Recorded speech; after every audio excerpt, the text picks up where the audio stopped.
In this video, we're going to take a look at a mapping technique, and that's going to be mind maps. As you can see in this visual, our mind maps often use a lot of colour, lots of images, and they are centred around branches. So we have a topic in the middle, and we then stem out using different branches. And so this helps us to organise our information by considering what links in each branch. Okay, so we're going to take a look at mind mapping now around our atmospheric pollutions topic. So as you can see, I've already started to use imaging, so having a picture of the Earth and this dotted edge around the Earth is to remind me that we're talking about atmospheric gases. So we're going to start off by thinking about our atmospheric pollutants which cause acid rain. So here I'm using red because red to me symbolises acid, because when we use universal indicator it will turn red when acids are present. But again, to make sure that I'm dual coding this, we can draw a rain cloud so that we're reminding ourselves that we're talking about rain. We could even write in the rain cloud pH of 1 to remind us that it's acid rain. And so our gases which are a cause of acid rain here is our nitrous oxides, which have the formula NOx, and our sulfur dioxide, SO2.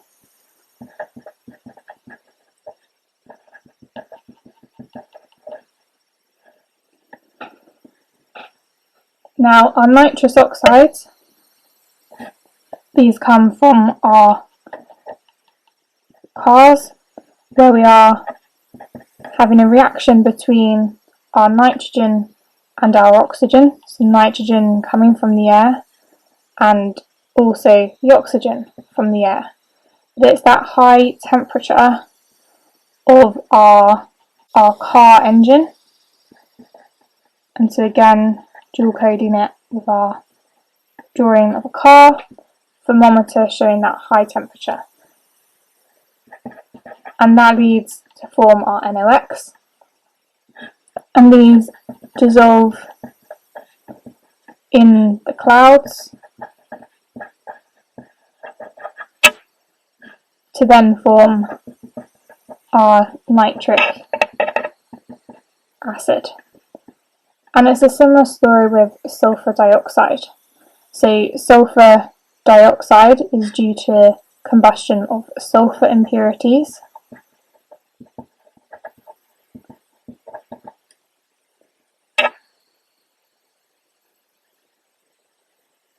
And again,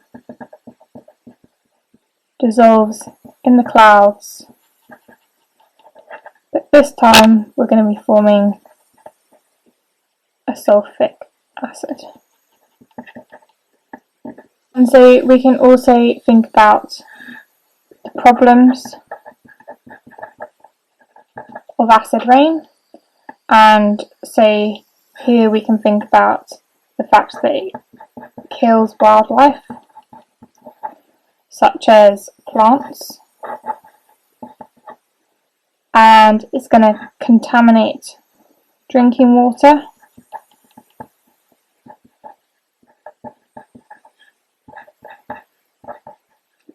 We could also think about water here, H2O, and it can also damage buildings, so in particular our limestone buildings, because they will react with the acid and cause that chemical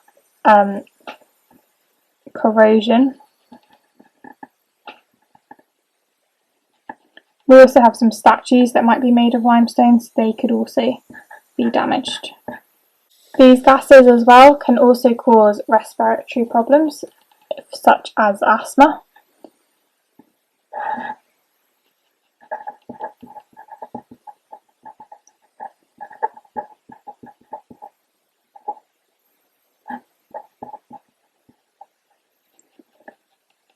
And we could draw an inhaler to remind us about asthma and respiratory problems. We could draw a pair of lungs.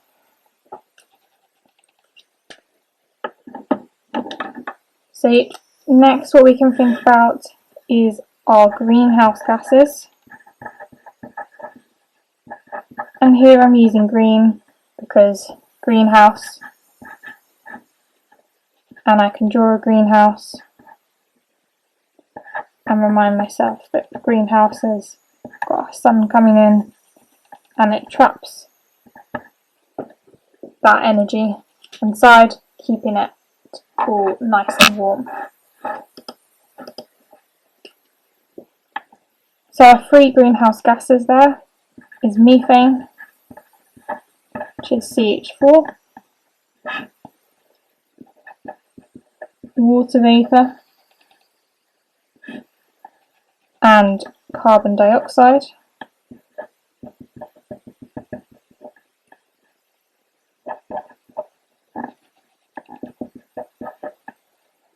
And so methane, common sources of this is from cattle.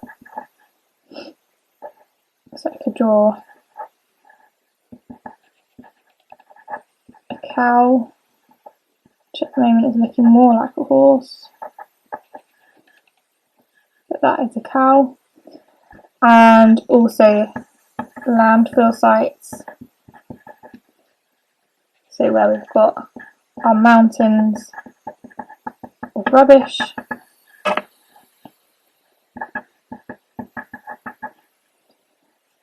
whereas our carbon dioxide, common sources of this is from burning fossil fuels, such as in industry, but also with cars.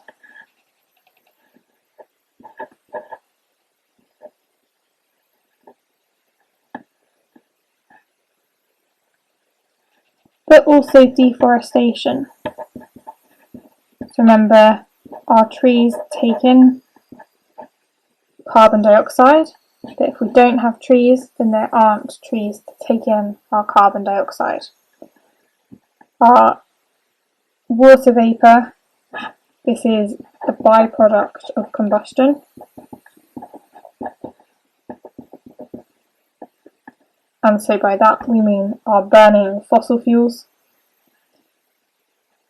So fuel plus oxygen goes to either carbon dioxide, carbon monoxide, or carbon plus H2O. And so that's where our water vapour there is produced.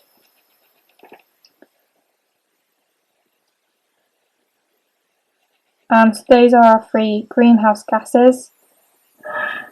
And then of course these are going to link to our greenhouse effect, where we're talking about the temperature of our Earth increasing. So we have global warming. This in turn is leading to global climate change, which has factors such as rising sea levels,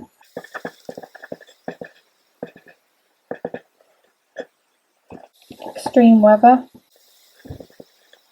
such as tornadoes,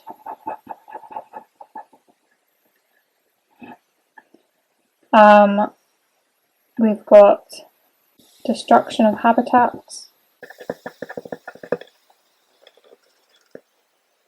such as our icebergs and our trees from forest fires, and then extreme temperature, so hotter summers, colder winters, etc. And we could then talk about our products of incomplete combustion.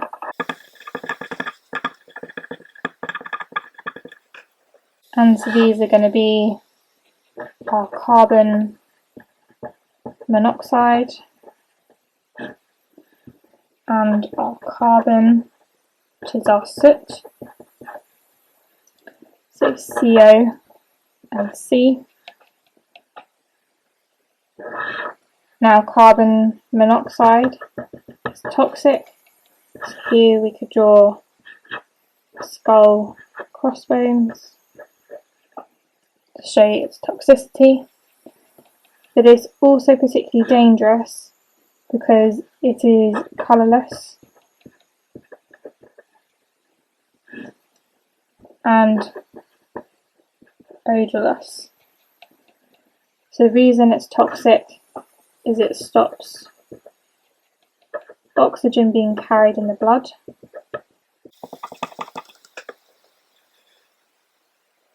as it binds to haemoglobin. With our soot, this is our solid particulates of carbon, and an effect of this can be global dimming. And so by that we mean we're stopping our sunlight from getting through as much because it's creating this layer preventing that full amount of sun energy from coming through. But again, we also have respiratory problems and can be more harmful for those with asthma, but also just general lung damage. Can also block car filters.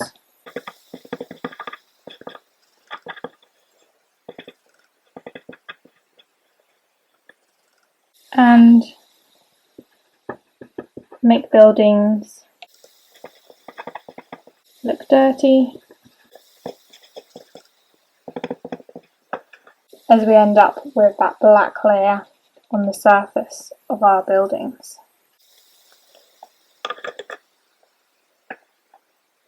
So this was a mind map of atmospheric pollutants. I haven't utilised my space as well as I could, as it's all quite cramped round in this corner here, but that comes from a habit of doing 4 branches, whereas here we've only got 3, but you can start to see how they would build up. I think that some of it was out of shot, particularly when I was doing the greenhouse gases, so I will just try and move the camera so you can see the full, but these bits down here the camera may not have been showing when I was doing stuff on greenhouse gases. So we've got our methane production by cattle and landfill sites, carbon dioxide from burning fossil fuels and deforestation.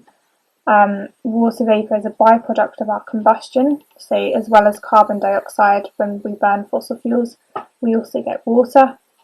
And then of course talking about what the greenhouse effect is, that we've got global warming as a result of this, so the increase in our temperature as a result of our energy being trapped in this layer of greenhouse gases. And this in turn leads to global climate change, with factors being things such as rising sea levels, extreme temperatures, extreme weather such as tornadoes, and destruction of habitats such as the icebergs and trees when they've burned down during forest fires, etc.